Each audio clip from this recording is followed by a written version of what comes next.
post it if anybody misses it. So I want to start by reviewing some of the stuff we did last time about stresses. So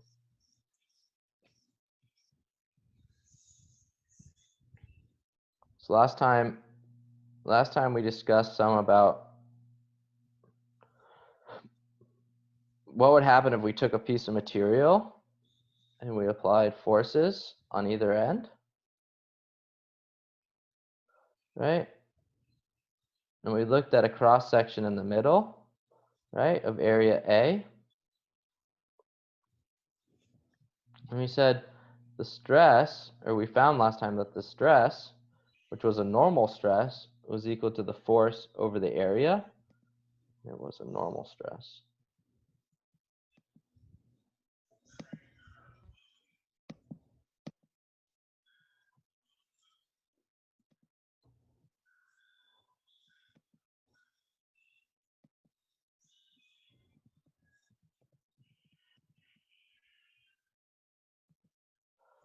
Right?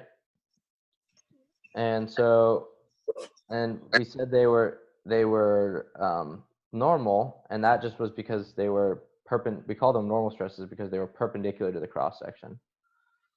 And we said as we pulled on it, it would actually change its length, and we called that strain, right? And so we said this was the change in length over the initial length. And we could relate that to the stress on the material. And so as we pulled harder and harder, both the stress and the strain, and they went up together, right, in kind of a linear fashion, until a point where it yielded. So here it yields, which means it changes its shape permanently, and it's got a little bit longer, right? And then it'll start to tighten up until it breaks. And so we said, oh, well, these are maybe two important stresses to think about for our material. And so we called this the yield strength, and we call this the ultimate strength, right? It's like this point, and this was up here, this was this point. And these were related to the material, right? Their material properties.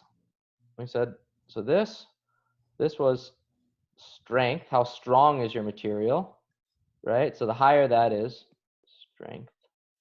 The higher that is, the stronger it is, right? And we said, and the slope of this, we called the Young's modulus, E. And we said that's related to how stiff your material is, right? So these were two different two different properties of the material. To either be stiff, the stiffness and the strength. And so we didn't, that was one common misconception, right? To mix up strength and stiffness, but they're different, right? So SY here, we called the yield strength.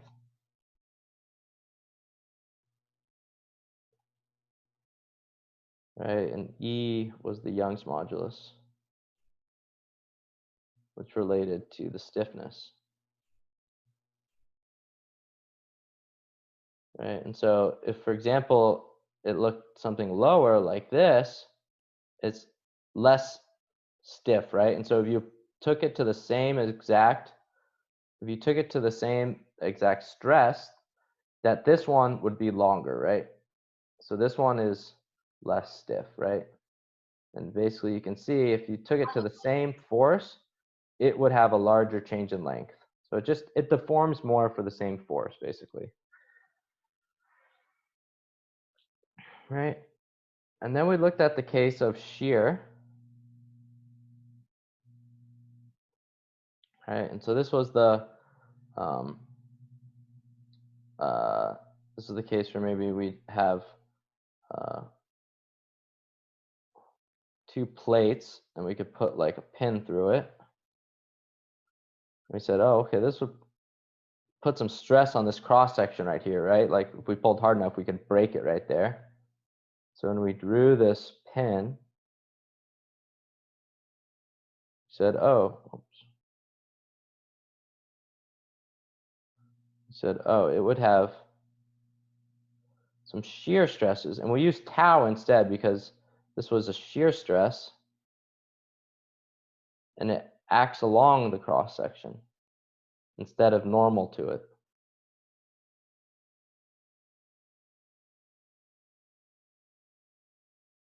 right, which was a little different. So this force down. And in this case, we said, okay, well, in this case, the shear stress, tau, was equal to the force over the area. And this was in single shear. We said, but we could also design it so that it had to break. So it had to break along two cross sections, or was the forces were held by two cross sections would be another way to say it. So we could make it like a fork. Right, we could just mount this up on a wall up here. And then we could put the pin in. Right? And this would have to break here and break here for it to come out. And so in this case, you have two cross sections that are helping hold it. And so you have shear here, you have shear here. So it's ripping these two cross sections. And so in this case, the shear stress was half as much as the other case. You had a 2, right? Because you had 2 times the area. So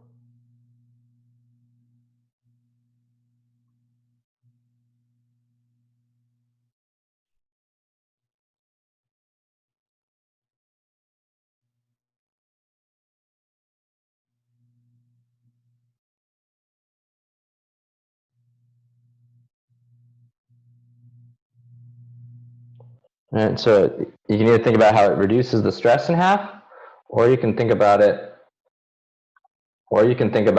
doubling the amount of force that you can hold.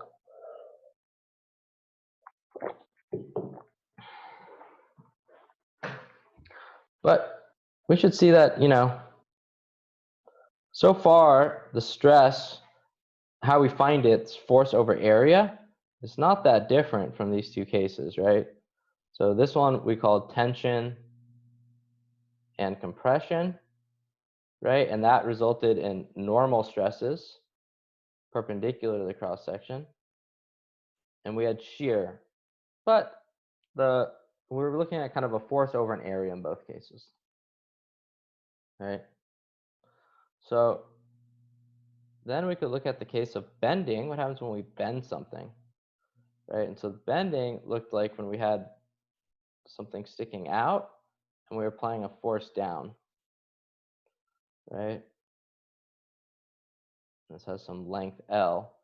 And last time we said we noticed that it broke right near the wall here. So if we did our kind of a hypothetical cut there, exploding this.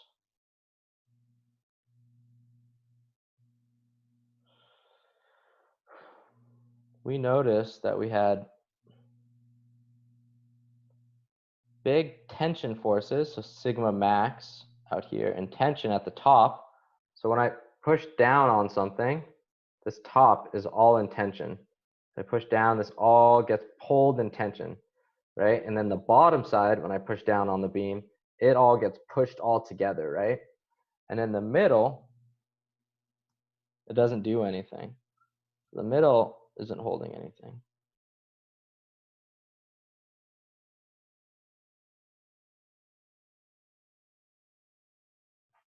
Right? And so this has the same stress, but it's in compression.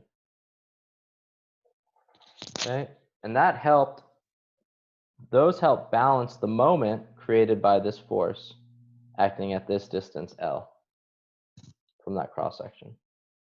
Cross section, I mean basically cut the material, kind of, and it has a cross section. So, and we said, okay, well, we found last time that the sigma max, this max normal stress, was equal to the moment over the section modulus. And the moment was equal to the force times the length away. So in this case, that's why it didn't break out here, but it actually broke all the way back over here to the left, right? It broke all the way down here. And that's because the length was the largest. So it had the largest moment, right? We got the farthest away from the force. And then we said the section modulus depended on the cross section. So if this was some rectangle B and H, the section modulus was BH squared over 6. And if it was round, get some diameter D, was pi D cubed over 32. For the folks in strengths of materials, this S is actually just equal to I over C. So don't worry about that if you're not in strengths of materials. But if you're in strengths of materials, and you're like, why is Chris telling me something different? That's in strengths. In strengths, you go into a little bit more detail. And so you call this I over C. But I simplify it just to find this point, basically, because that's the point where it's going to fail. That's the highest. Hey, Professor, quick question. Yeah. Is that why airplane wings are normally tapered? It's because of that bending stress? With like bending stress increasing in respects to length, they have to make like the part of the wing closer to the body, like wider. Yeah, I mean that's a good question.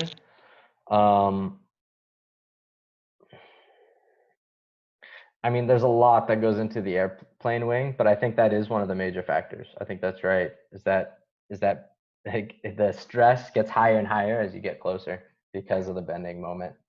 So I think that is one of the reasons why it basically tapers out. I think that's right.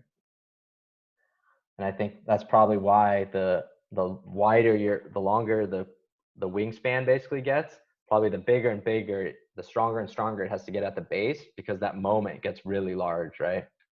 So I think that's probably right. But of course, there's the aerodynamics of it too and stuff, right? Oh yeah, definitely. But yeah, I think that is probably the case. There's other designs I think like that too, where you'll see they have to get kind of thicker and thicker as that gets larger and larger. But that's a good example, actually. Nice. So that was bending. Right, and so this is how we're finding the stresses. But your kind of question is, when we're designing, right, is, why do we care about the stress, right? I mean, when we design, we want to see, how likely is it, we want to make sure our designs aren't going to break, right? I mean, that's kind of so it's like, how do we use this information to figure out if our parts are going to break or not? And so the way we do that is with what's called the factor of safety.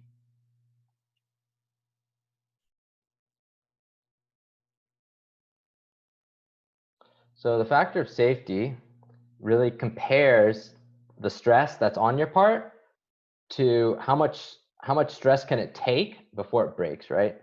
So, and it does that with a ratio. So factor of safety is the ratio of the stress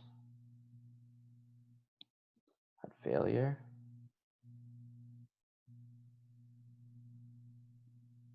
to the stress during use.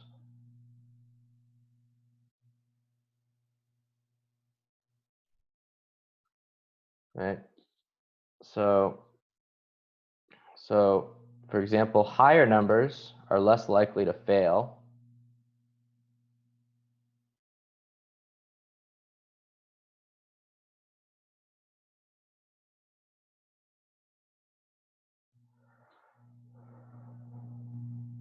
Lower numbers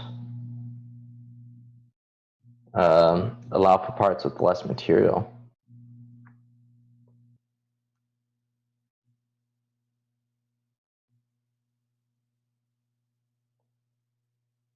So let's look again at our kind of stress strain curve.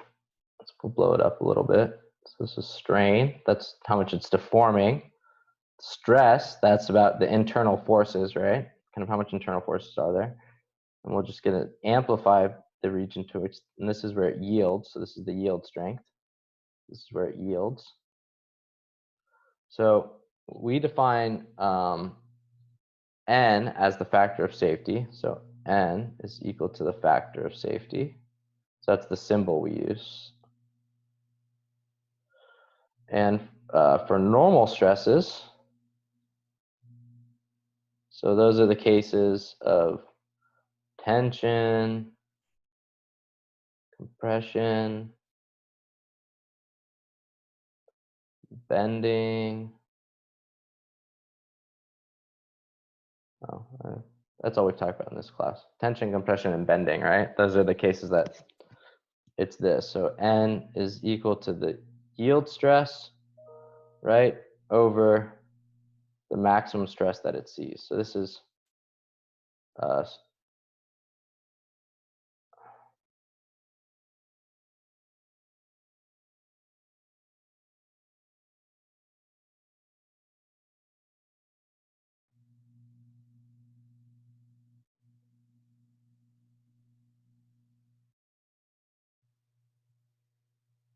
right. So like think about like the S. So the yield strength, we usually define that as where it fails, because we don't want our part to, like, you think about a slinky, you don't want to pull on it until it deforms, because then it doesn't like work as a slinky anymore. So like a lot of our parts, you'll notice if you get it to the point where, you know, we've designed all of these all of this careful geometry, if you apply force on it and it changes that geometry, usually your part's not going to work right anymore. So that's usually what we define as kind of how much stress we want to apply. And so let's say you apply some stress sigma, like right around here. Let's say you're thinking, okay, this around here. What's like a rough estimate of your factor of safety in that situation where your stress, your kind of max stress is right around here on this graph?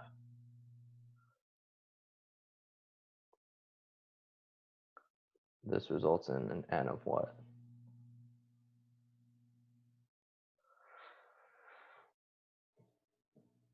What do folks think?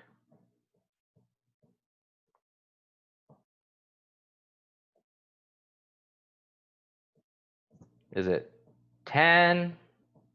Is it 2? Is it 1.1? Is it a half? What is it? What is the factor of safety roughly for this scenario? It's something. It's something. It's like point. It's not even gonna be. I don't think it's even close to 1. Well, so in this case, let's put some numbers, right? So maybe this is like 10, and then on the graph, this looks like 9.9. So this is like 10 over 9.9. What is that roughly? About 1. It's about 1, a little bit over 1, right? Yeah. Now, is that good, or is that scary? Very scary. It's scary, right? It's like just about to break, right? So anything up in this region is bad, basically, because it failed, right? So this is like you're right on the edge, right? So N is around 1. So N less than 1 is bad, it breaks, right? And that's because your sigma up here, so kind of continue this on. Your sigma up here, your sigma max, is bad because it breaks. In this case, it's maybe just scary. This orange. This is a scary sigma. It's really close. And what about down here? So somewhere in this range.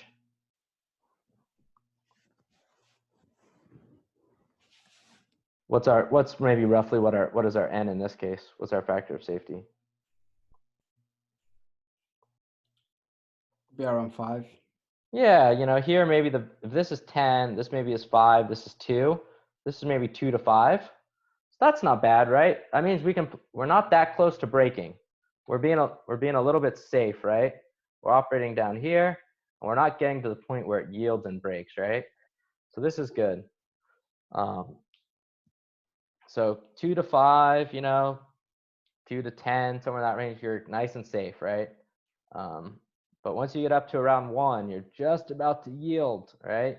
And so you're just about to break your part. So you want to stay safe, and you want to stay safe and be over here, right? So that's for normal stresses. Shear stresses are very, very similar. There's just one little change. So again, the factor of safety is the yield stress in shear over the max shear stress that you see.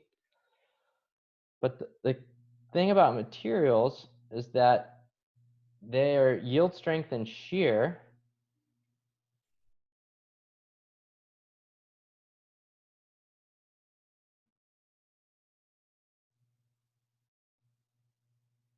so it's SY tau, so yield strength and shear is half the yield strength. And that's because all of these plots are done in tension and compression. So all the when you look up a yield strength, it's from a tension and compression test. Right? So you actually have to modify it for the case when you know what the shear stress is. And so we say here the factor of safety is going to be equal to the yield stress. We're just going to plug this in here over 2 times the max shear stress.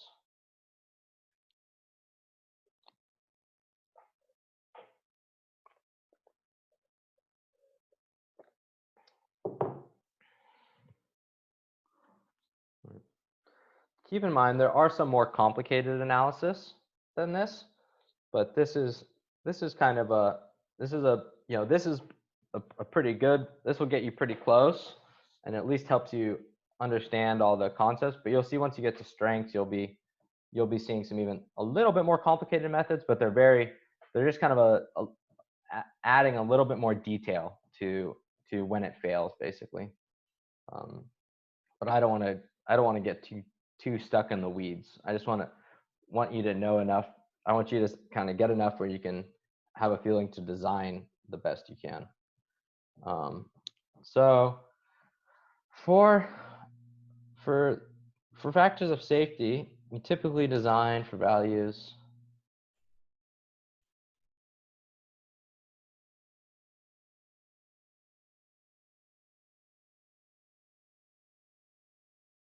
between 1.5 and 10, right? And you never want them to be less than 1, right? I mean, that basically means it's already broke. So I get a lot of questions about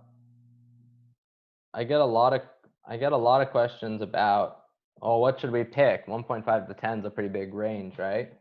Well, like most kind of questions in engineering, it always is kind of it depends. But what does your decision depend on? So let's talk about what it depends on. So, and what's some guidance for how to do it. So you pick higher values. So higher values, like, closer to 10, less close to 1.5, when there's uncertainty in the loads.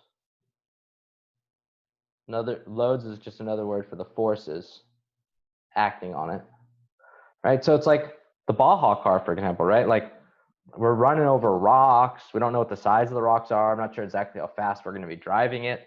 The forces on the car are relatively unknown. So we have to have a high factor of safety in that case. As opposed to, for example, the other one is the formula car, right? It drives around on flat ground. We can have better estimates of what are the forces on it. So we can decrease the factor of safety slightly for those components, right? So, or if you do some testing, the more testing you can do, the more certainty you can have in what the forces are. Or let's say you're using a less accurate analysis, right? Maybe you're not that experienced at doing this analysis, right?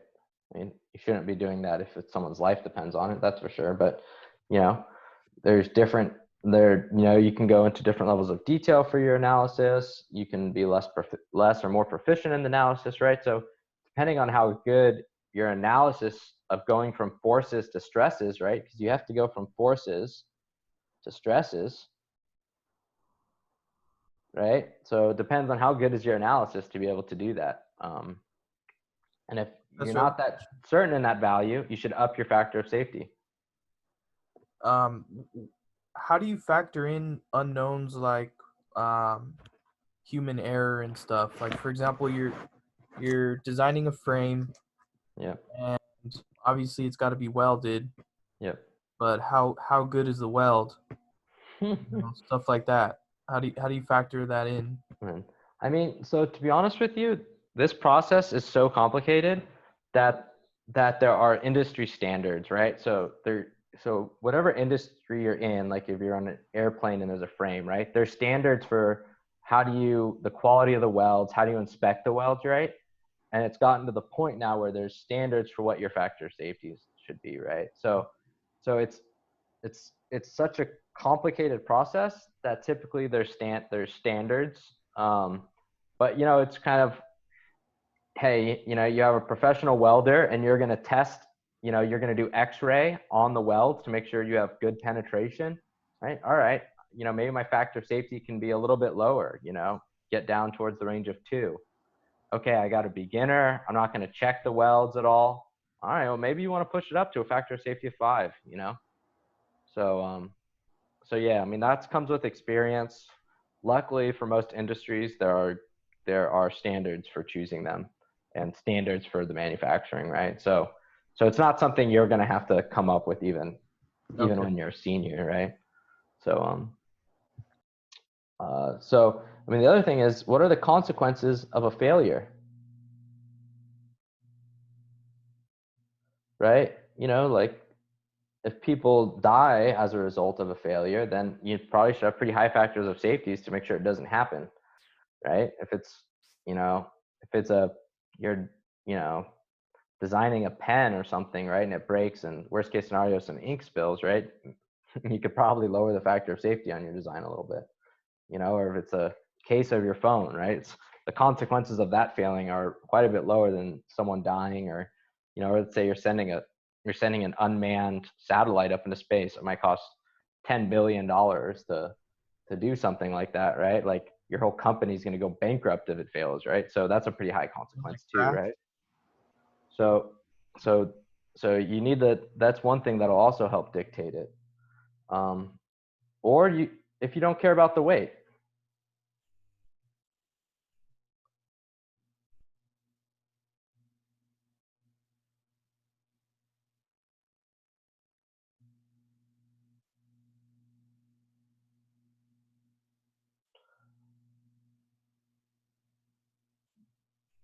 Right? So, if you don't care how much it weighs or how big the part is, and because you spend money on extra material, then what the heck? Make the factor of safety big. Doesn't sound like there's a large downside for your application, right? So the hard part in this case is stuff like, racing, aerospace, aeronautics, right? Because those are cases where you really have to be light, right, to perform well. But you also have huge consequences, right? Like people's life are on the line. So in those cases, you have both huge consequences of failure, right? So, but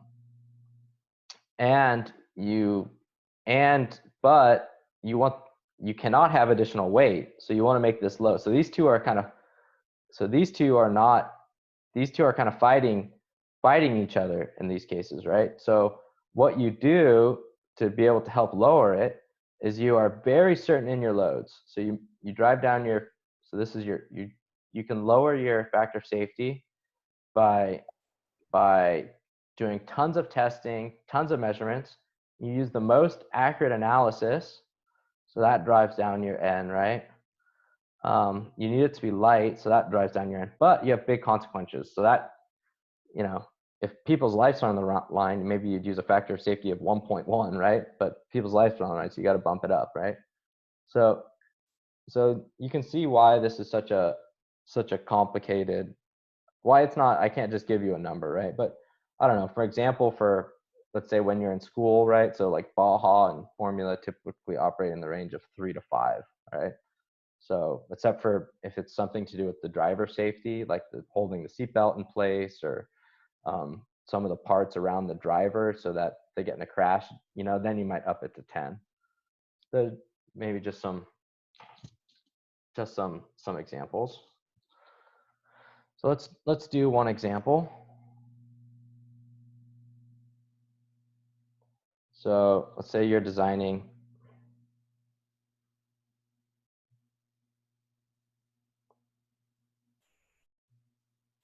an anchor to hoist a person.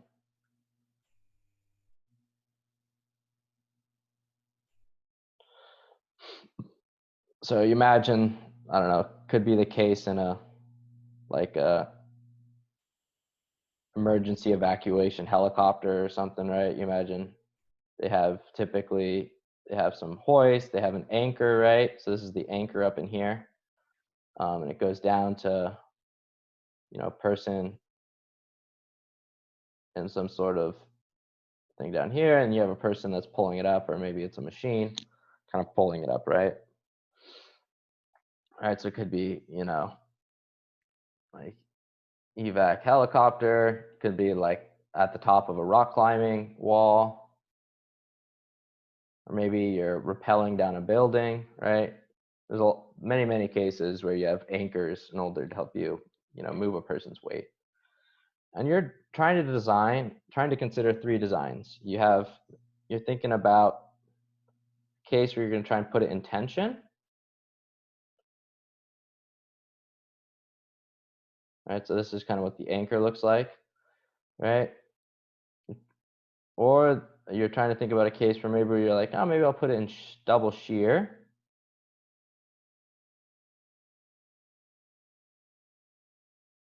Right, I'll put my anchor like this and double shear. Or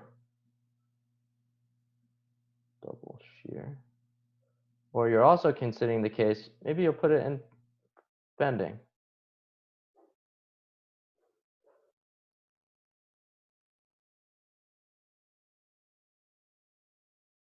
Right, and so in each case, because the rope goes up and down, it goes like up and down, and so the tension, let's say, is like around 200 pounds force for a person, this would also have to have 200 pounds force.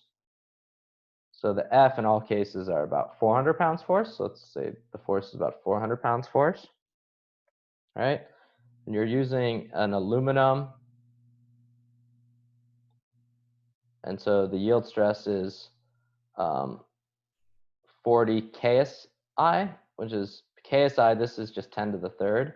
So this means 40,000 PSI with a quarter inch diameter. So the diameter here is a quarter inch. So from here to here, it's a quarter inch diameter.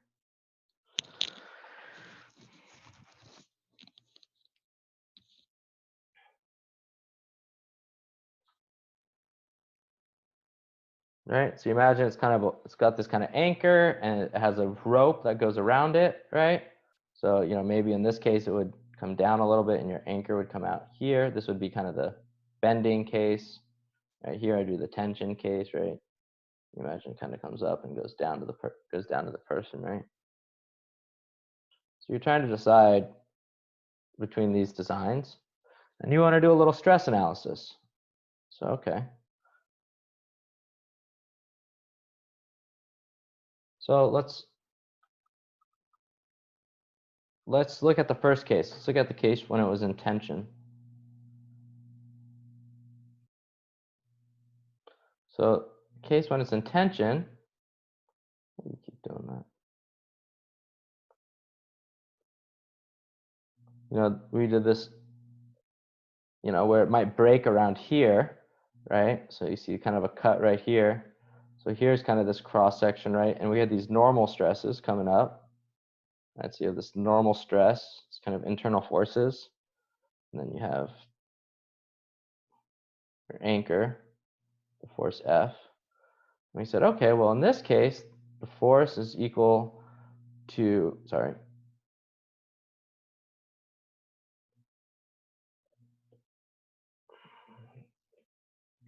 stress, we're looking for the stress, is equal to the force over the area. So the force was 400 pounds force over the area of a quarter inch circle. So that's pi over 4 times the quarter inch circle, this is inches,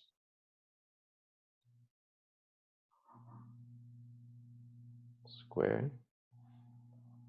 So if we pencil that one out, it's about 8,150 pounds force per inch squared. So this is also a PSI. So I say, okay, well, what's the factor of safety on this? So our factor of safety N is our yield stress over the max normal stress. Well, the normal stress here is all the same, right? It's kind of all the same value. So it's just that, it's just what we have above. So this is 40,000 PSI, pounds per square inch. And then over 8,150 PSI. So these cancel and I get 4.9 and it's unitless, right? Which is good. Your factor of safety should be unitless. So is that good or bad? You know, or what do we think about that value?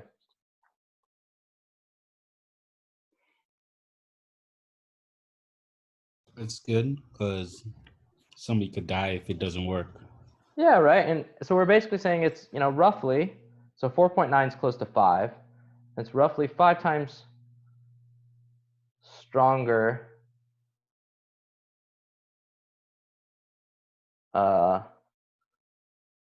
than before breaking.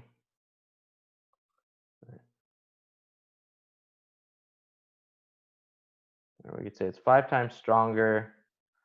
Maybe it's 5 times stronger. Well, let's just say it can hold. We expect it to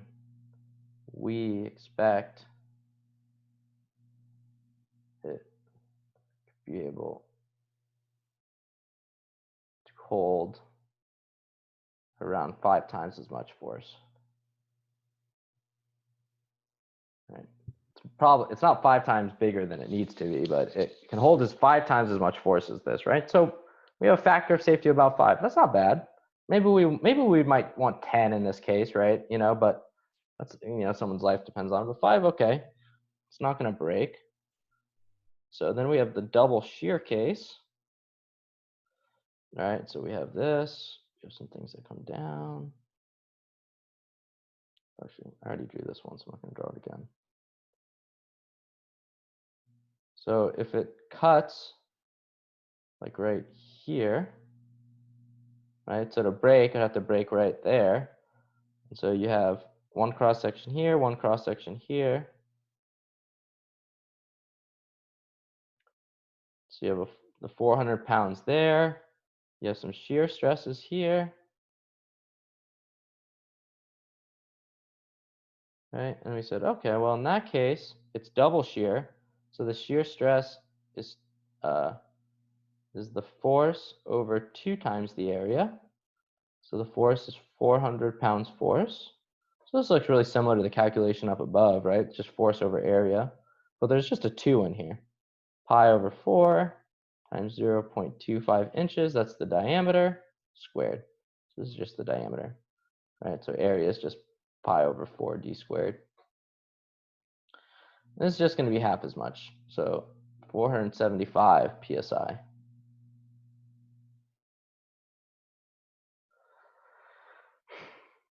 All right, so for the factor of safety, right, we're going to get the yield strength in shear over tau max. Well, we see again, with this case, it's just the same everywhere.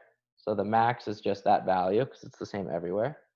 And we know that this is the yield stress over 2. Right? So we know this is the yield stress over 2. It's half as strong in shear, remember? So this is just 40,000 psi divided by 2 times 4075 psi. Oh, we get the same thing, 4.9. So not bad. Again, it's unitless. So that could also work. Let's look at the case of bending. Right? So the case of bending, we cut it here near the base.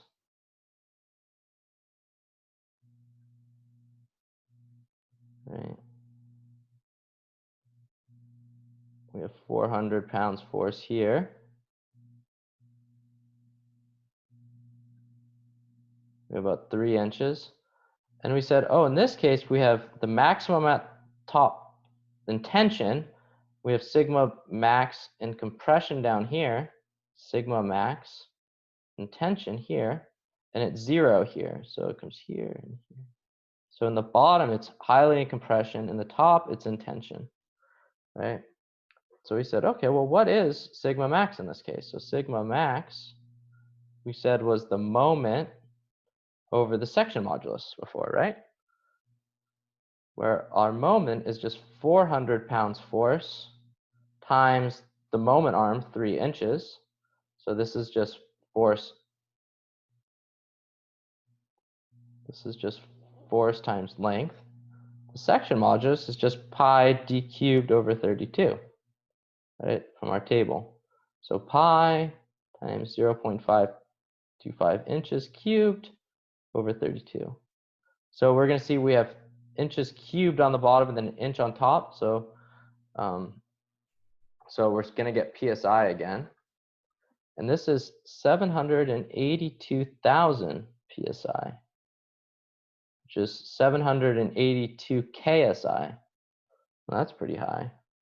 So what's our factor of safety in this case? It's our yield strength over our max here, right? And I say max because you don't want to compare it to the middle. It's not going to break in the middle. It's going to compare out here where you have the high stress. So this is 40 KSI over 782 KSI. So those cancel, and I get 0.05. So is that good or bad?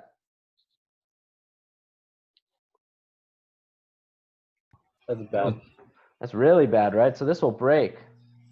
The force, and that's this over here. This is equal to 1 over 20. So force is 20 times higher than what will make it break. So you kind of see why. You kind of see why you don't want to put things in bending, right? And so so the tension and compression kind of case, well, I guess we did tension. So the tension case was, roughly equal to the double shear case, right? And both of those were 100 times stronger than bending, right? So you see, so the tension and double shear, they were about equal to each other, but they're 100 times stronger than bending, right? So this is why, right? We never put things in bending unless we really, really have to, right? Because it's going to cause them to break. They need to be huge and heavy, and it's not a good way to load our material, right? And it's for 2 reasons. One, it's like a moment arm, right? So you see here, the stress is acting at like, the diameter over the tube, this really thin number, this really small number, where this force is acting at this huge distance away. So it's like having a huge lever arm. You're also not using half your material because you're not using anything in here. You're not using the middle very much. So that's why the sigma is so much longer. We'll see that, the sigma is like, for bending, is like force over area times 6 times the length over the height.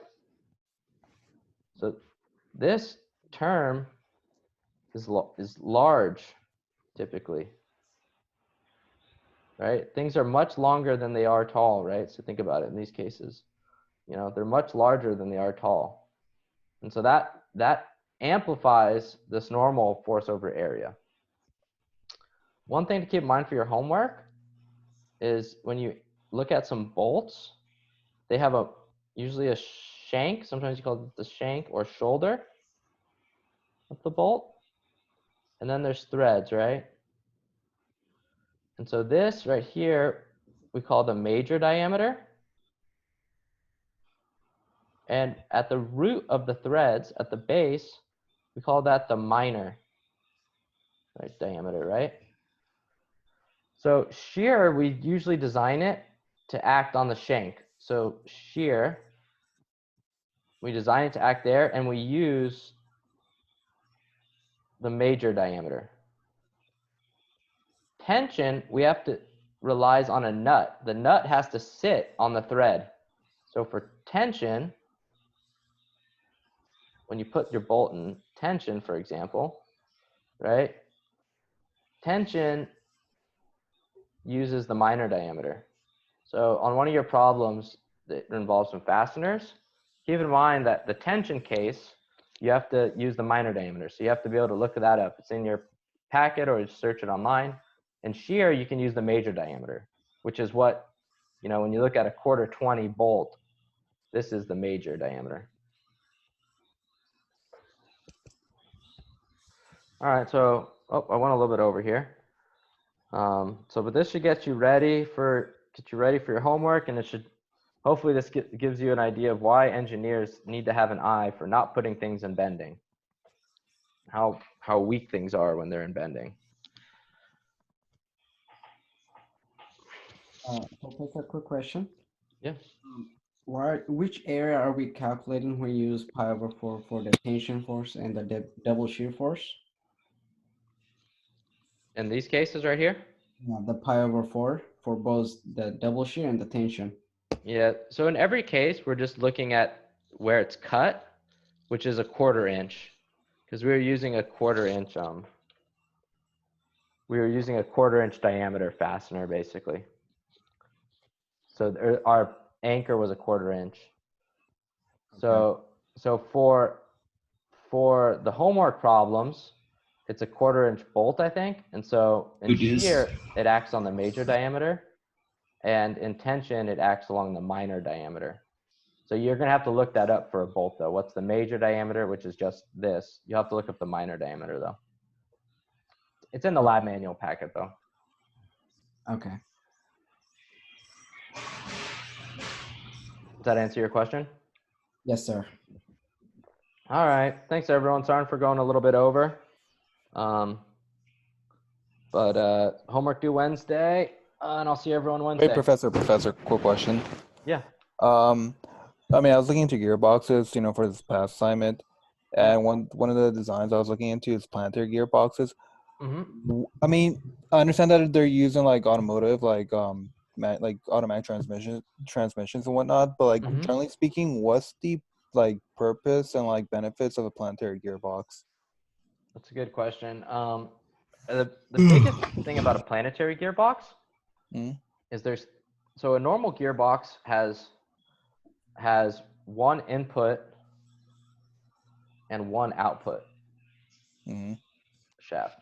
So this is typical gearbox. Okay. If it's planetary,